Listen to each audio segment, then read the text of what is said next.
On this episode of MythBusters, take 10 paces, turn and draw, because this is the good, the bus, and the ugly.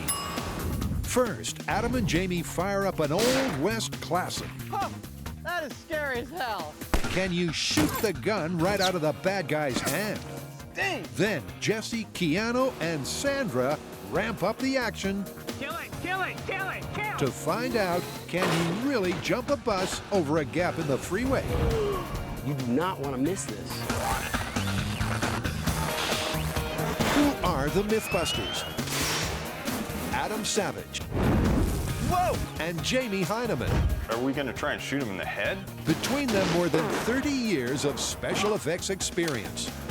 Joining them, Grant Imahara. Carrie Byron. Let's do it. Tori Belleci. And featuring Jesse Combs. That was awesome! They don't just tell the myths, they put them to the test.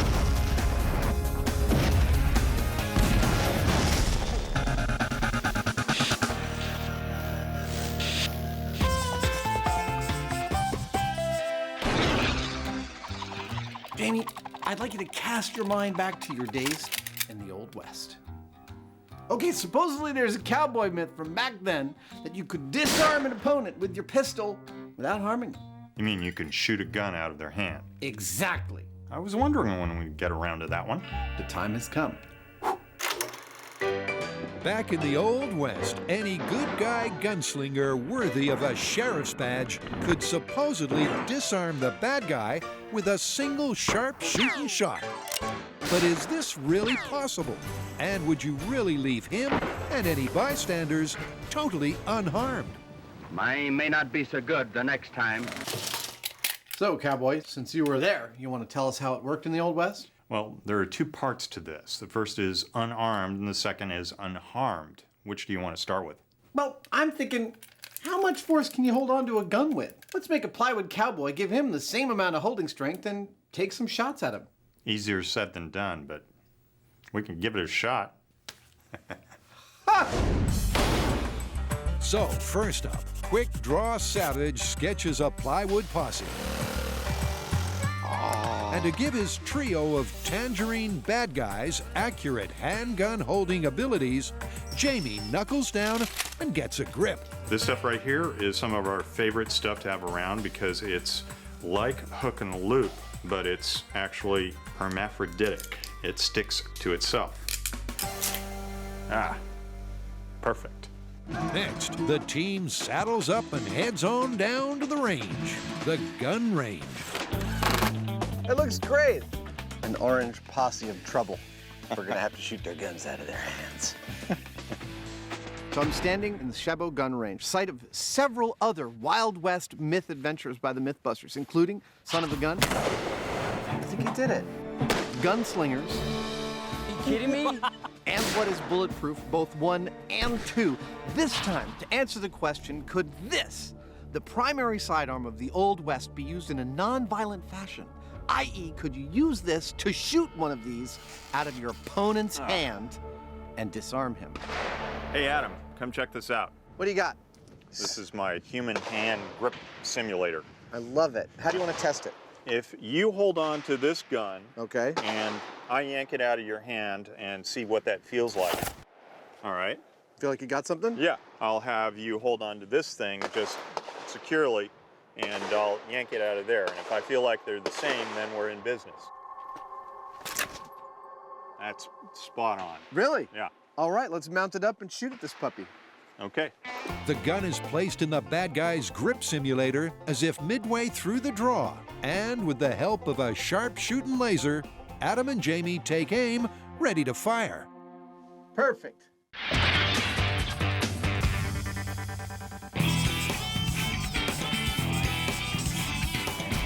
Okay, so we're gonna start off this myth with an impersonation. Oh, great. Here we go. Go for it. Drive straight. Stay above 50. How about another one? There's a bomb on this bus. If you slow down, it'll explode. All right, well, judging from your quotes, I take it we're testing another speed myth? Right. Right. Ever since Adam and Jamie tested whether you can prevent a bus from flipping over by moving all the passengers to one side, everyone has been requesting the bus jump myth. I know this one. It's where their bus is speeding along and they get on an overpass that's unfinished and there's this huge gap. But somehow they pull off this leap across the gap, make it to the other side, drive away perfectly, and nobody's injured in the process. Exactly. You're not going to do this to the whole myth, are you? Yes, I am. It's a classic scene from the green screen. Grant's alter ego, Keanu, and the gorgeous Sandra Bullock jump their famous bus across a 50-foot gap in the LA freeway. But is it really possible? Or is it just another example of fake physics on film? Are you okay? I think so. Good job, dude. Once again, making my family proud. All right, so what's the plan? Get a bus, a half-built freeway, and go for it. Who's driving? No way, that's way too dangerous. What, are you scared? No, I'm not. Yes, I am. No, I'm not. Yes, I am. I think since gaps in freeways are rare and MythBusters are even more rare, we should start in small scale. We'll build a scale freeway, build a scale bus, and run the bus at scale speed and see what happens. And then what we learn from that, we will be going up to full scale because we are going to be driving a full-size bus, right? Oh yes, we are going full scale. 55 miles per hour. Stay on it, stay on Yep, the only thing guaranteed is that by the time the team is done, this bus will be attempting the same jump as in the movie. First up, it's all aboard the math bus to tackle the perennial problem of scale. So what I have here is the same type of bus from the movie. It's 35 feet long, 8 feet wide, and it weighs 24,000 pounds. So what I have to do is scale that bus down for our small scale test. What I have here is a toy bus. Now this isn't gonna work. So what I need to do is make a 1/12 scale bus that's remotely controlled and has the right weight distribution. Now there's one thing in this scale experiment that we can't scale, and that's gravity. We made a few phone calls. We asked people at NASA if we could transport the scale bus and all of us to the moon where the gravity's lower to perform the experiment. They said no. But what they did say was that if you ran the bus a little bit faster, you could compensate for the lack of gravity scaling. Basically, what these hieroglyphics mean is that to compensate for the physical impossibility of scaling gravity, F, G, the speed of our 1/12 scale bus this is the gap that we're traveling. has to be just over 20 miles per hour. 20.2 miles per hour. You forgot to carry gravity. What? Meanwhile, back at the shop, Jesse is constructing a perfectly scaled world for the soon-to-be perfectly scaled bus. And while they scale the bus, I'm scaling the course. Keanu was told that the gap is 50 feet, so we've got that covered. But just as important is the angle of the road. And we've calculated it to be 1.2 degrees, with the exit ramp 2 feet higher than the landing ramp. All of which will be scaled perfectly for this experiment. Back outside, before Tori builds the shell to cover the engine and chassis, Grant wants to know 16. if it's got the speed he needs. Not quite 20. Yeah, we need to get this to go at least 4 miles faster. All right, I got a few ideas. You break it, you buy it. Fair enough. Inside, Grant gets busy souping up the engine so it can hit the required 20 miles per hour. Plus, he's also ensuring it weighs in at a scale-accurate 13.8 pounds. We're gonna be ready to go in minutes. Meanwhile, Tori goes to work on the bus's body by first building an accurate wooden form, which he then vacuum forms Vacuum foam, baby. It's like magic. to produce the lightweight plastic shell he needs. Now, ready to glue these two halves together, and I have my plastic bus. Woo! And there's even time for a little window dressing, both in the bus and on the freeway, before bringing the motor and body together for this bus's death-defying date with gravity. Let me off this bus! So everything has been scaled down from the freeway to the bus. So this is gonna give us a really good idea of what would happen in the real world. My prediction, though, is there is no way that bus is gonna make it across that gap. You done saying your last goodbyes? Yeah, I think what's gonna happen is it's gonna crash on the ground and we're gonna have to rebuild it. That I can guarantee. All right, well, we're all set. I will position the bus, make sure he goes down the freeway and into the gap. I'll stand in the middle and start the launch. And I'll measure the speed. All right. Bus is in position. This is small scale bus jump. You ready? Ready? All right, here we go. In 3, 2, 1.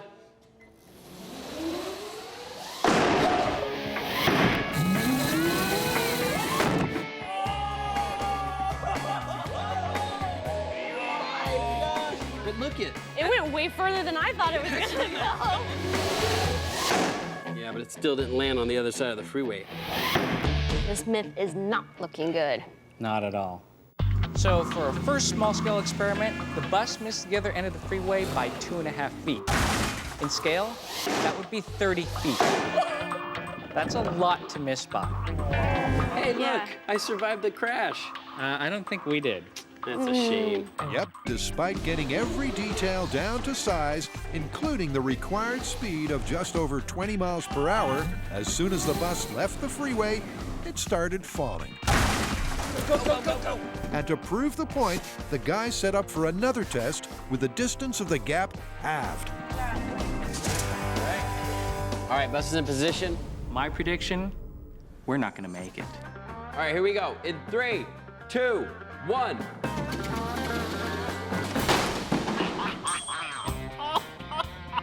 I don't know if you want to look. That didn't even come close to making it. So it's pretty obvious the bus didn't make it.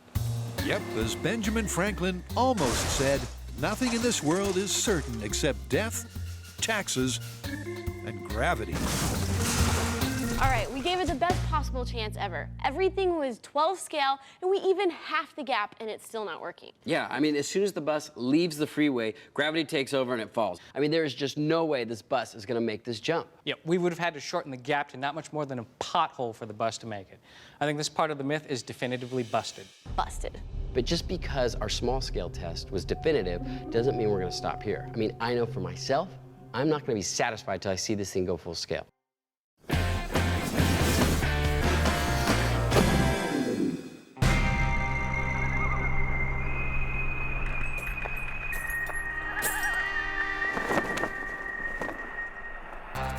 Quick Draw Savage and Hairy Jim Heineman want to know if you can shoot the gun out of the bad guy's hand without harming him.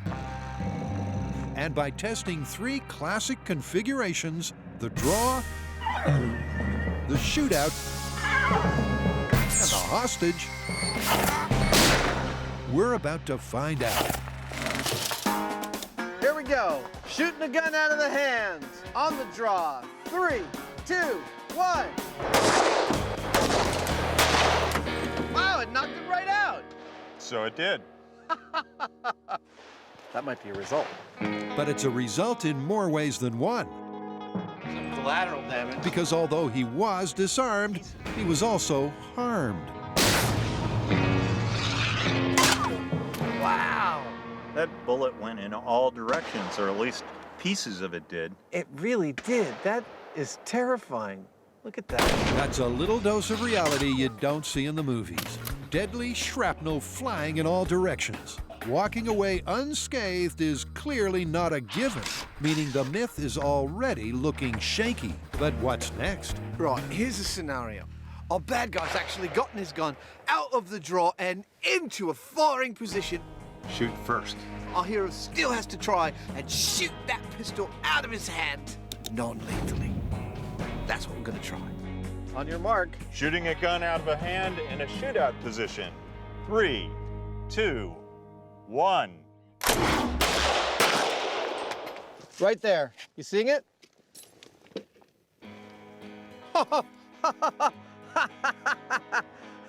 Well, I know that we hit our gun, because that's a piece of it.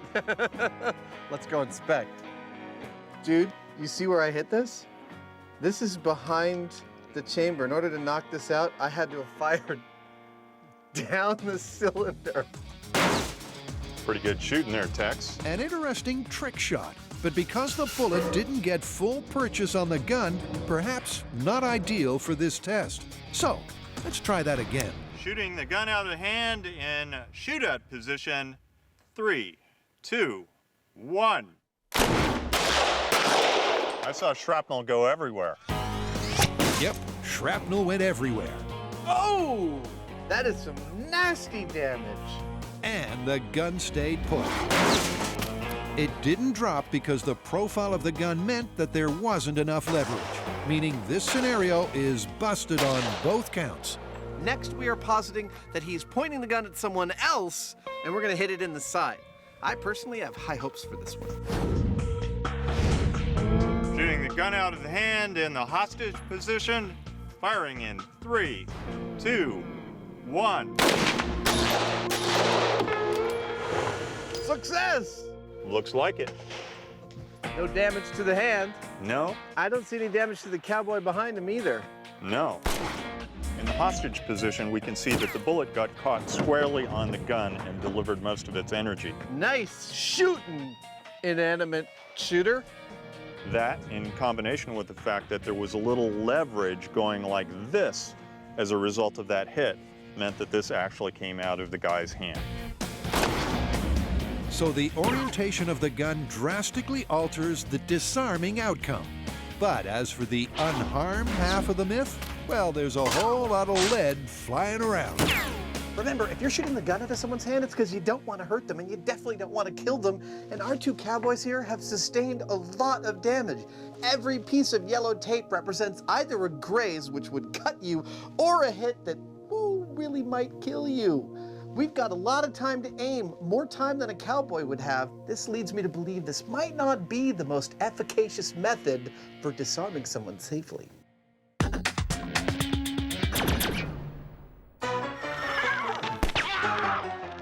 Adam and Jamie have been testing whether you can shoot the gun out of your opponent's hand, leaving them unarmed and unharmed. The unharmed department is not looking so good. That is some nasty damage. And although the bad guys dropped their gun in 2 out of the 3 positions, Adam is not convinced unarmed is working out either. The gun didn't fall out. He thinks there's a missing human link. But with shooting at each other out of the question, how do they test this safely? We're only testing one metric of the gun holder, which is his grip strength holding onto the gun. And I think there may be other factors involved. Specifically, I want to know what it's like for that shooter when that shock force is applied to the gun. So, coming up, one subjective shock force test. And this is Adam's plan. In this test, he's pulling some strings to narrow down the element of surprise. He'll give Jamie an unexpected short, sharp jolt, simulating the shock of having your handgun shot out of your hand. Just don't look that way. I'll look this way. There you go. I'm hoping this simulates to some degree what it's like to hold onto a gun that's been shot. Jamie, you ready? I'm ready. All right, Jamie, hold the gun in the correct orientation. That's great. Now, I'm not going to tell you when I'm going to drop it. It got knocked out of your hand. It did. How did that feel? Well, when you're not expecting it, it's like pretty aggressive. So the surprise of our little string pull experiment made you drop the gun, eh? It did, but you know, I somehow imagined that a real bullet hitting the gun would have more sting to it. Yeah, I've been thinking about that. I think I've got a rig in my head that might be able to add that to the mix. Okay then. So what is it like when one of these gets shot out of your hand? I think that it would sting like hell. I think it would be like hitting something hard with a baseball bat. So what I'm gonna do is take this pistol, use it as a template to take an aluminum plate, put some gun handles on it, and a big paddle out here. See where I'm going with this? And then I'm gonna have Jamie hit that paddle with something like a baseball bat and see how hard it is to hold on. I think I might wanna let go immediately. We're getting close. You don't know this about me, but I have a particular penchant for objects that were clearly made for a very specific function, and yet what that function might be has been lost to time. And this definitely falls into that category. Ta-da! I'm very pleased. I can state without reservation, this is my favorite thing I've ever built for this show. Yeah. If Fuel hold that. And with a little help from Slugger Heineman, Adam is going to put his new favorite toy to the test. I'm just trying to think, how much damage could I sustain from this? It's just gonna sting. Okay. My eyes are closed.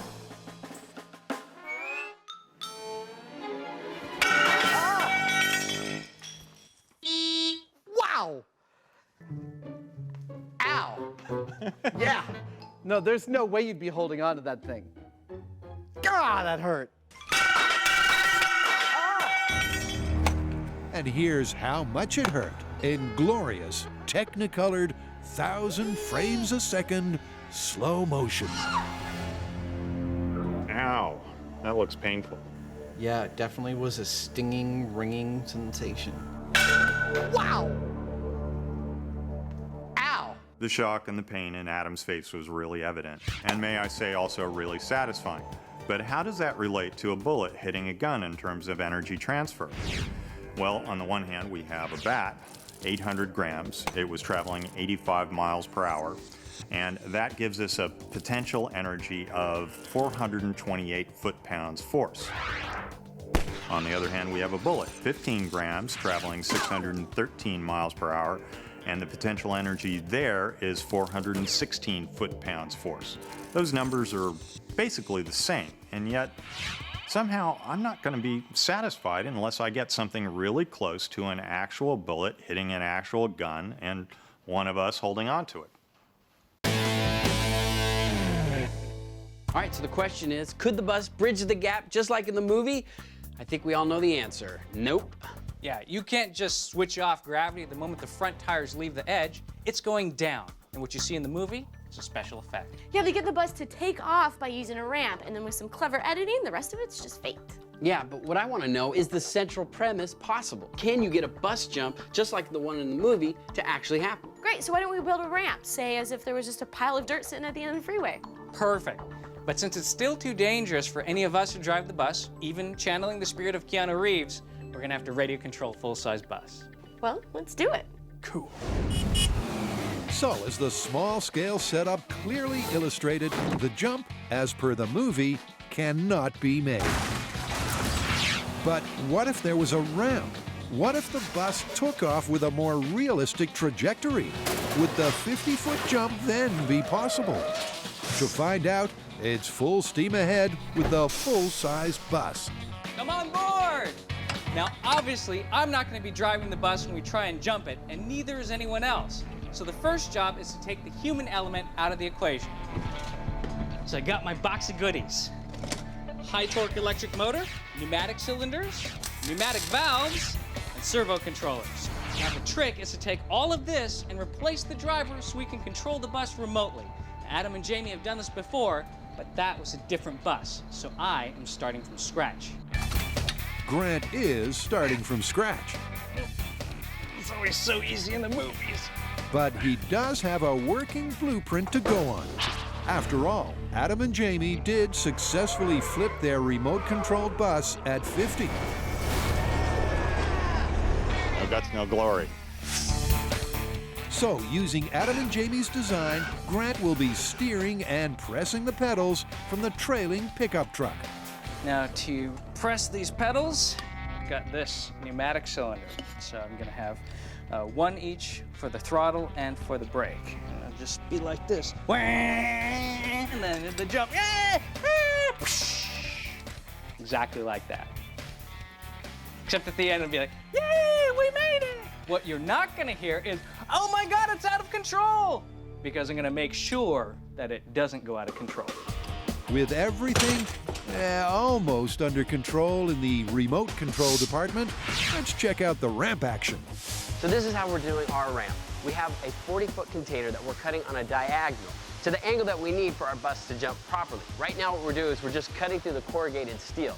Once that's done, we're gonna cut through the edges and then pull the whole thing off. So we'll have two halves and we'll flip them over. That way we'll have a ramp. Now, Jamie and Adam did this in the Mojave Desert when they were doing the JATO rocket car. However, ours has to carry the weight of a 24,000-pound bus.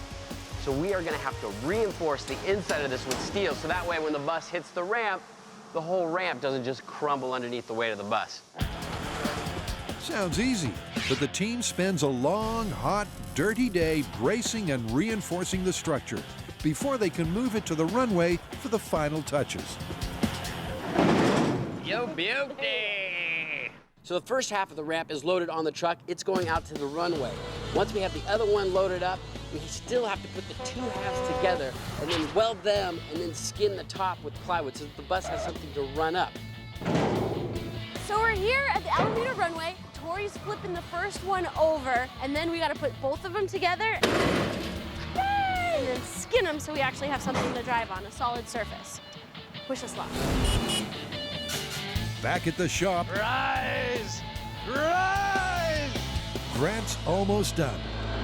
Think we have steering. And he's so confident he's ready to put his tool pouch where his mouth is. There are so many safety interlocks in place that if this bus goes out of control, I'll eat my multi-tool case. A confidence that is only bolstered after his arrival at Alameda. Look, Ma, no hands! Because out on the runway, early tests of the remote control setup are looking real good.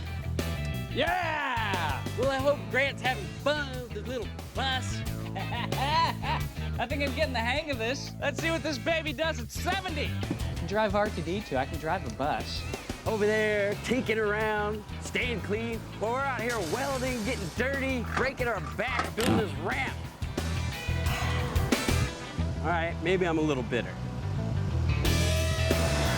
Aren't there any, like, massage therapy myths? That's it. We're done. Can you believe it? Wait for me. Oh, you done playing with your bus?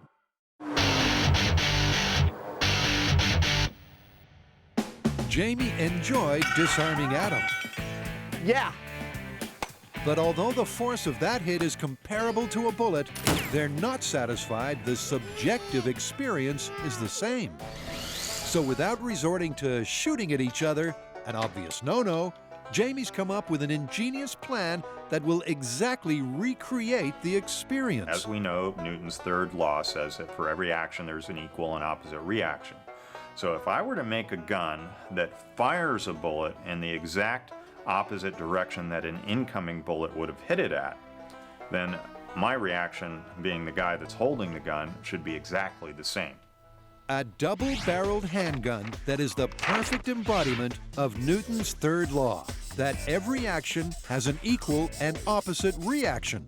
The bullet fired will push back on the handheld barrel with the same force as the target gun would receive. In a word, genius. What do you call it? I call it Newton's law. For every action, there's an equal and opposite reaction. I love it. Well, let's test it out. Okay. But outside in the bunker, the testing reveals an unforeseen design flaw.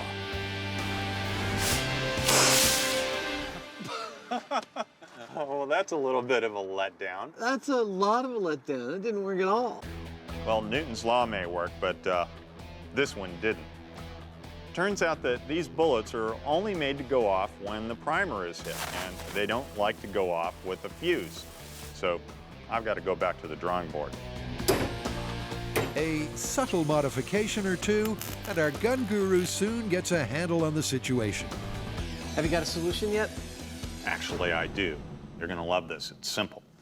We didn't need to go to the trouble of making two separate barrels. All we need to do is have two separate handles. It's the same equal and opposite reaction. Ingenious. I love it. So it's Newton's Law Mark II, and it works like this.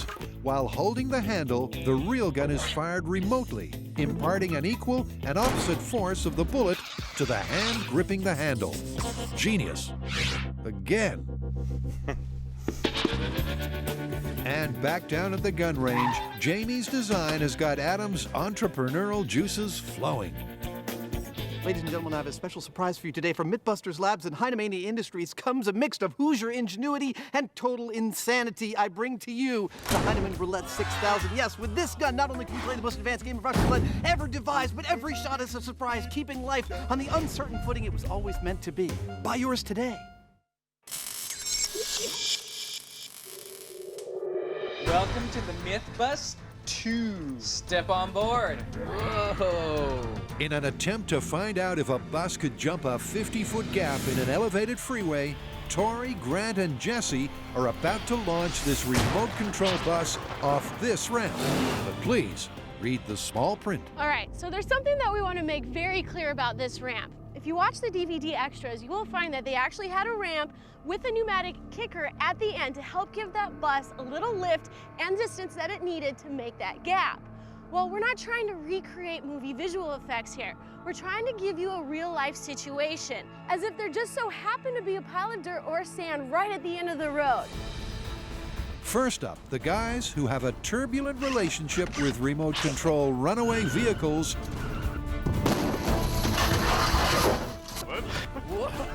want to test Grant's fail-safe, foolproof override kill switch. All right, this is slow speed test. Checking the brakes. Here we go. In 3, 2, 1. Oh my God, this is crazy. 10 miles an hour. 20 miles an hour. We're at 30 miles an hour and holding. Kill it. Killing the switch. Yes. Woohoo! Yes. Good job, Grant!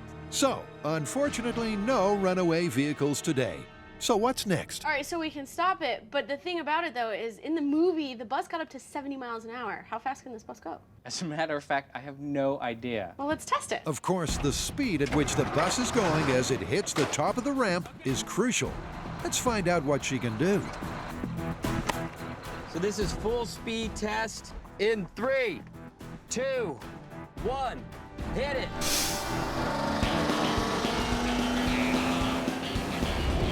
35 miles an hour. Shoot off to the right. You stay here. Good. 45 miles an hour. It's kind of all over the road. Come on, get over. Get back.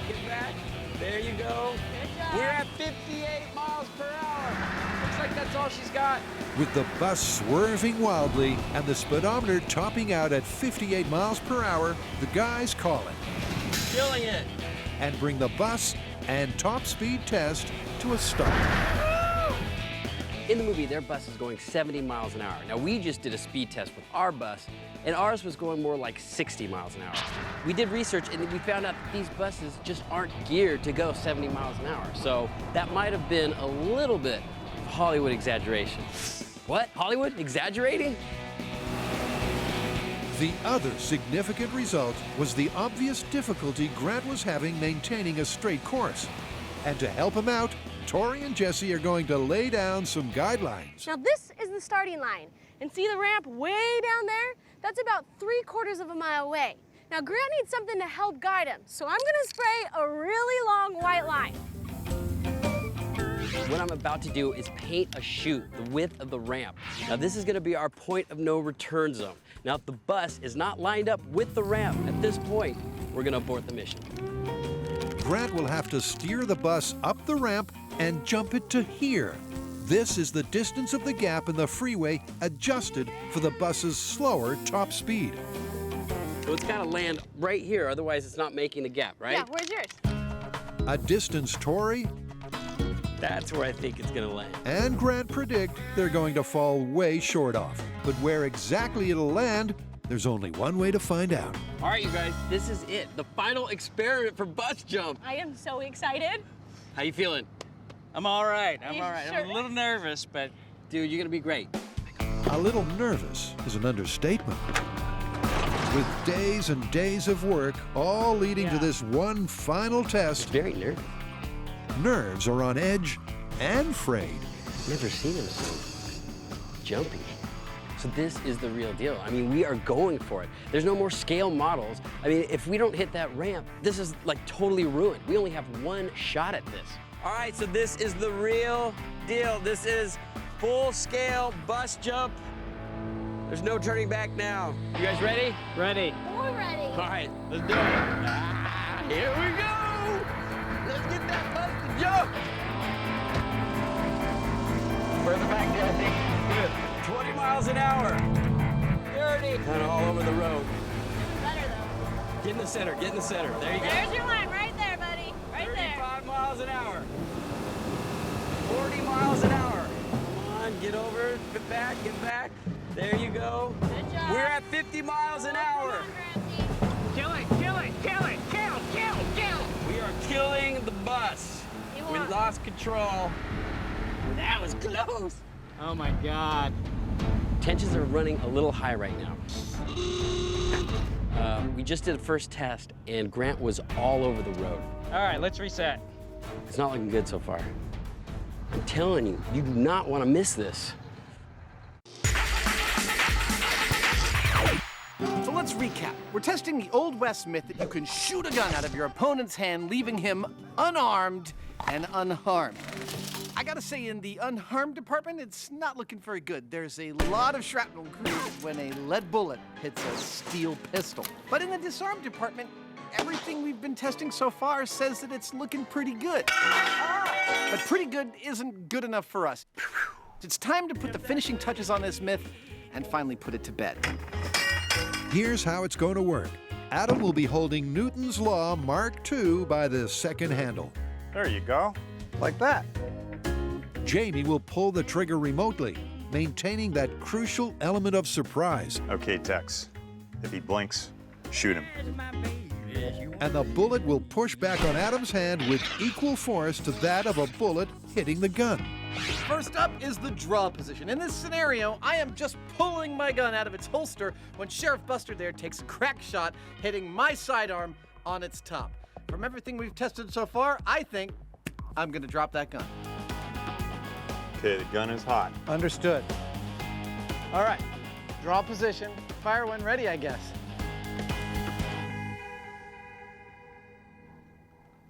Huh! That is scary as hell. You didn't drop it, though. Not even close. And you weren't ready for it. I was totally not ready for it. It lacked all the shock of the target pistol hitting the baseball bat. It didn't have any of that kind of pain aspect to it. It was more like a dull thud. So I didn't drop that gun. And from everything we've seen so far, I totally didn't expect that result. So Jamie's gonna have a go with it. All right, you ready, Jamie? Yeah, I'm ready. And then we'll see where we stand. He dropped it. Yep, jumping Jamie Hahnemann It's a shock. was decidedly disarmed. You can see clearly in this clip how my hand is being twisted by the gun as it receives the impact from the bullet, and it's being pushed right beyond the grasp of my fingers. With Adam holding on and Jamie surprised into letting go, the draw position ends in a draw. Next up is the hostage position. In this scenario, I'm not pointing the gun at Sheriff Buster, but at Jamie here. And to protect his friend Jamie, Sheriff Buster takes a crack shot at the side of my gun. And from everything we've seen so far, I think I'm dropping that gun like a hot potato. Me too. All right, hostage position. You may fire when I'm not ready.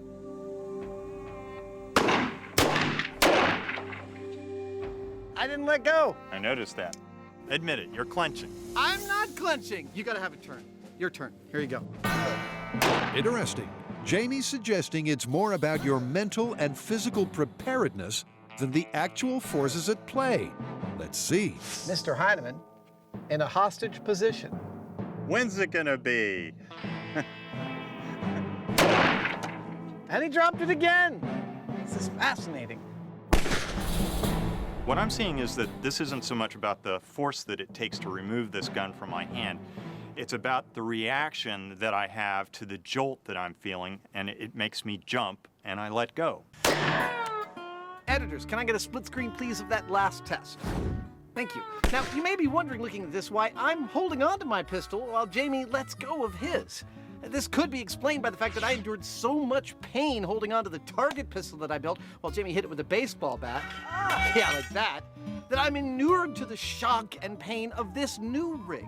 But really, I think it comes down to something else. I think it's just the fact that everyone's a little bit different, and that means that this technique, shooting a gun out of your opponent's hand, is never gonna be a surefire technique. But they're not done yet.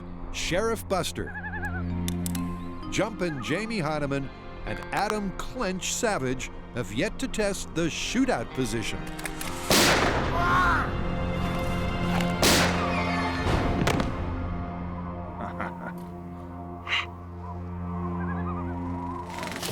We no longer need the secondary handle. This is very much like naturally shooting a gun. I'll be pointing the gun directly at my cowboy down there, except the only difference is Jamie will be activating the trigger without my knowledge. That is terrifying.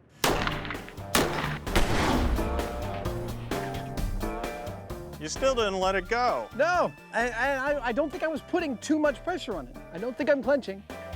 And that just leaves Jamie.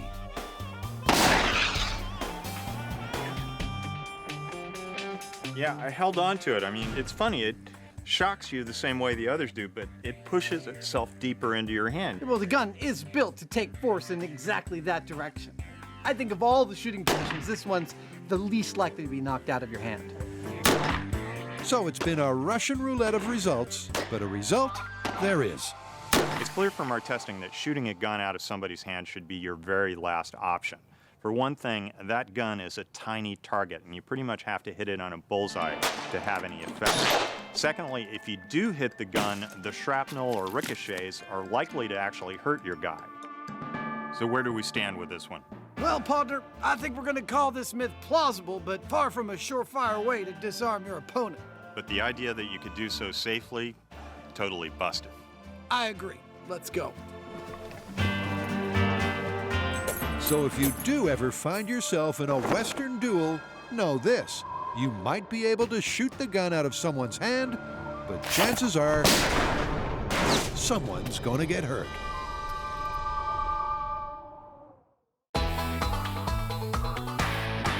Come on, get over. You could say the bus jump test didn't get off to a great start. Kill it, kill it, kill it, kill. We are killing the bus. We lost control.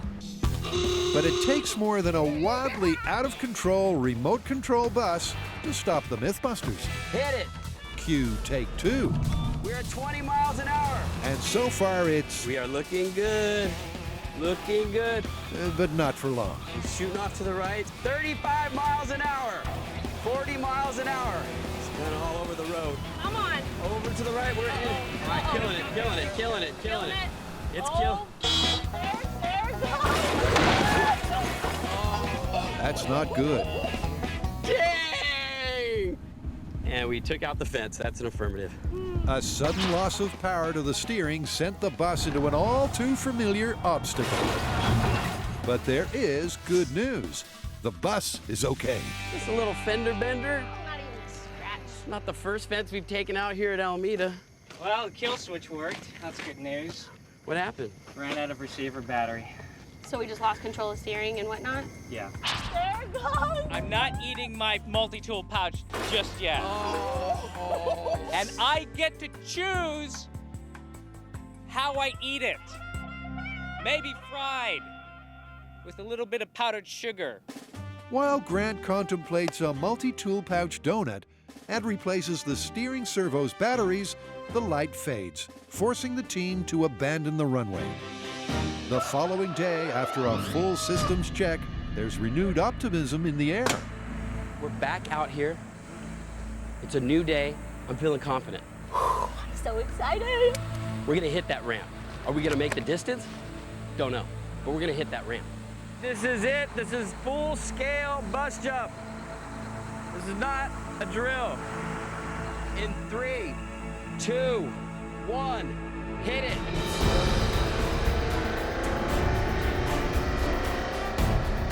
Miles an hour, 30 miles an hour. Stay on target, 45 miles an hour. Yeah, Lily, get back on. Randy, where are you going? 50 miles an hour. Losing control. Killed it. And chapter after chapter, that's the story for the next few hours.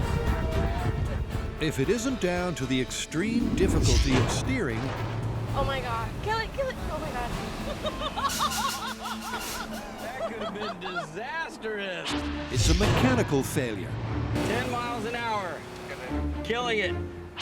or a radio signal failure, I thought I had it, and then it wasn't responding. or an electrical failure that leads to an electrical fire. I thought this was a non-smoking bus. Nope, apparently not. And you could say it's taking its toll. Grant seems a little edgy right now. He's like one of those old grumpy bus drivers. That's my stop. Did you ring that bell? This ain't a stop. Damn. Get off this bus! Get off! But the team sticks at it, and despite some attractive sounding advice from Tori, I say we just load this thing up with C4, and if it gets under 50, we blow it up. Then we have a confirmed myth. Copy that. they run through the system once more. And once again, it's all down to Grant. Can he conquer the oversensitive steering and guide the bus going at top speed onto what looks like a very small ramp? Hit it. Come on! 10 miles an hour. 20 miles an hour. Come on, dude, get back online. 30 miles an hour. Uh-oh, we're losing it, get back over. Come on, Grant. 45 miles an hour. Hold it. No. 55 miles per hour. Oh, crap. 58 miles per hour. Return. Oh my God. Oh my God.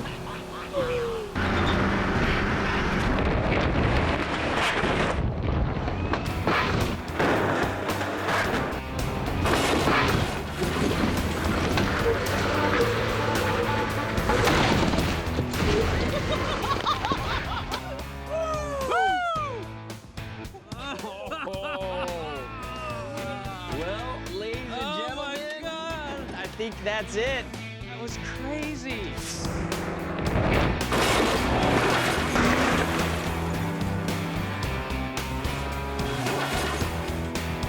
Did that look easy? Because it wasn't. It was really, really hard.